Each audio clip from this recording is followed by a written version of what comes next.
Good morning, students. Today I am going to tell you about clouds. Why? Because this is monsoon season.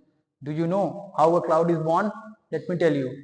Now, I know many of you must be thinking that it is hydrological cycle which takes place. Yes, beta, you're correct. It is because of hydrological cycle that sun is hitting the surface of water and it is getting evaporated and the condensation is taking place. As a result of the precipitation, the rainfall is occurring. I know you must be thinking about this, but what if I'll tell you that there is another factor, which is relative humidity. Relative humidity plays an important role in the formation of clouds. But what is the relative humidity? Beta, it is a humidity. Humidity is water vapor which is present inside a air. Now, let's consider it to be like this.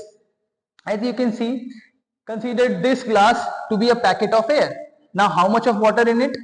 Beta, it has no water. So, the relative humidity is 0. In this packet, the water is about 50%. So, the relative humidity is 50%. In this glass, the relative humidity is about 75%. That means the water is 75%. And in this glass, the relative humidity is 100% because the water is filled. Okay, the glass is filled with water. Now, whenever beta, the relative humidity will reach 100%, we will have our cloud. Let's see how it happens. So, beta, as we know that whenever we are going up in the sky, on every 1 kilometer the temperature drops by 6.5 degrees Celsius. So, what will happen now? As the temperature is getting low, so the air packet, the volume of the air packet or the size of the air packet is getting reduced. Okay. Similarly, suppose this is an air packet. Okay, and as this air packet will move up in the sky, the size of the air packet is going to be reduced. Now there must be some water in it, but this water is not full. It is, suppose it is 30%, 40% or 50%, we don't know, but it is not full.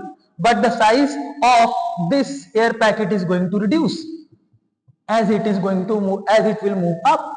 But after a point, there would be a point where this cloud, which is rising up in the sky, the water level inside the packet and the packet is going to be the same. Okay, that means it will be like the glass which was entirely filled with water, and then the cloud formation will take place. So the cloud formation will take place when the relative humidity will reach 100%. So next time when you will see a rain, watch out for relative humidity. I'll see you next.